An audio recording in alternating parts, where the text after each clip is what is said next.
കാക്കയും കൊച്ചുവിത്തും. പണ്ട് കാലത്ത് വലിയൊരു ഗ്രാമത്തിൽ കുട്ടൂസ് എന്നൊരു കാക്ക ഉണ്ടായിരുന്നു. അവൻ ദിവസവും പറന്നുകൊണ്ടും ഭക്ഷണം തേടിക്കൊണ്ടും ജീവിച്ചിരുന്നു. പക്ഷേ മറ്റു പക്ഷികൾ, മൈന, തത്ത, കൊക്ക് എല്ലാം അവനെ പരിഹസിക്കുമായിരുന്നു. നോക്കൂ, നിന്റെ ശബ്ദം എത്ര മോശമാണ്. ഞങ്ങൾ പാടുമ്പോൾ എല്ലാവർക്കും സന്തോഷമാണ്. പക്ഷേ നീ കരഞ്ഞാലോ കൊച്ചുകുട്ടികൾ പോലും ചെവി പൊത്തിപ്പോകും. നിന്റെ ചിറകുകൾക്ക് പോലും നിറമില്ല, കറുപ്പ് മാത്രം. ഒരു സൗന്ദര്യവുമില്ല നിന്നെ കാണാൻ. ഇങ്ങനെ കേൾക്കുമ്പോൾ കുട്ടൂസിന് സങ്കടം വന്നു. അവൻ പലപ്പോഴും വിചാരിക്കും, ഞാൻ ജനിച്ചത് തന്നെ തെറ്റായിപ്പോയി. എന്നെ ഒന്നിനും കൊള്ളില്ല. 1-2 ദിവസങ്ങൾക്ക് ശേഷം അപൂർവമായൊരു കൂടിക്കാഴ്ച നടന്നു.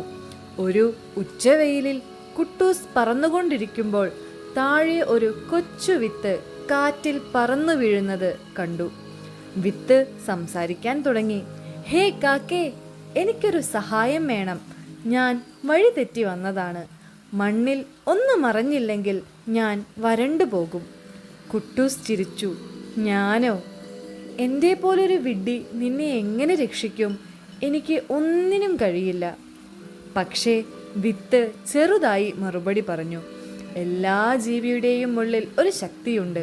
ചെറുതായാലും സഹായം വിലപ്പെട്ടതാണ്. നീ കരുണ കാണിച്ചാൽ ഞാൻ ഒരു നാൾ വലുതായി മാറും. കുട്ടൂസ് അല്പം ആലോചിച്ചു. ഒടുവിൽ അവൻ തൻ്റെ മൂർച്ചയുള്ള കൊക്കിൽ വിത്തിനെ എടുത്തു. ഒരു ചെറിയ വരണ്ട മണ്ണ് കണ്ടു. അവിടെ അവൻ തൻ്റെ കാലുകുത്തി ഒരു ചെറുകുഴിയുണ്ടാക്കി. വിത്തിനെ കുഴിയിൽ വെച്ചു. കുറച്ച് ഉണങ്ങിയ ഇലകൾ കൊണ്ട് അതിനെ മൂടി. കാലത്തിൻ്റെ ശക്തി. ആഴ്ചകൾ കടന്നു. മഴയെത്തി. ആ മണ്ണ് നനഞ്ഞു. ചെറു വിത്ത് മുളച്ചു. പിന്നെ വളർന്ന് ഒരു ചെറു ചെടിയായി. കുട്ടൂസ് സന്തോഷത്തോടെ അതിനെ നോക്കി. എൻ്റെ ചെറിയ സഹായം കൊണ്ട് ജീവൻ വളർന്നു തുടങ്ങി. മാസങ്ങൾ പിന്നിട്ടപ്പോൾ ആ ചെറിയ ചെടി വലിയൊരു മാവായി വളർന്നു. വേനലിൽ ഗ്രാമവാസികൾക്ക് അത് തണലായി. കുട്ടികൾക്ക് കളിസ്ഥലമായി. പക്ഷികൾക്ക് കൂടായി.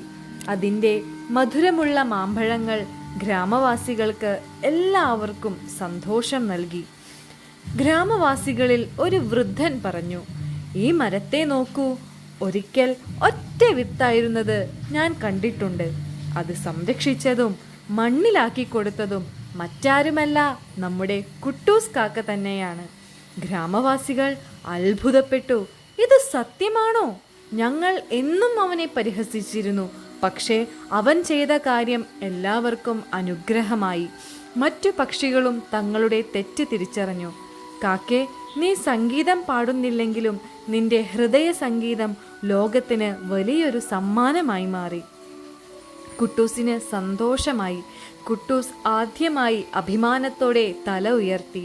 ഞാൻ കറുത്തവനാണെങ്കിലും എൻ്റെ ഹൃദയത്തിലെ വെളിച്ചമാണ് പ്രധാനമെന്ന് ഞാൻ ഇപ്പോൾ മനസ്സിലാക്കുന്നു.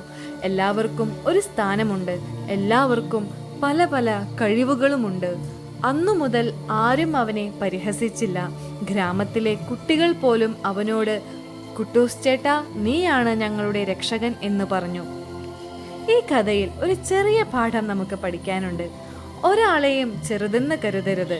ചെറിയൊരു സഹായവും ചെറിയൊരു ദയയും ഒരു ദിനത്തിൽ വലിയ അനുഗ്രഹമായി മാറും. ഒരാളുടെ രൂപമോ ശബ്ദമോ അല്ല മുഖ്യം, അവൻ്റെ മനസ്സാണ് വിലപ്പെട്ടത്. കഥ ഇഷ്ടപ്പെട്ടോ കൂട്ടുകാരെ? കഥ ഇഷ്ടപ്പെട്ടെങ്കിൽ ചാനൽ സബ്സ്ക്രൈബ് ചെയ്യാൻ മറക്കല്ലേ.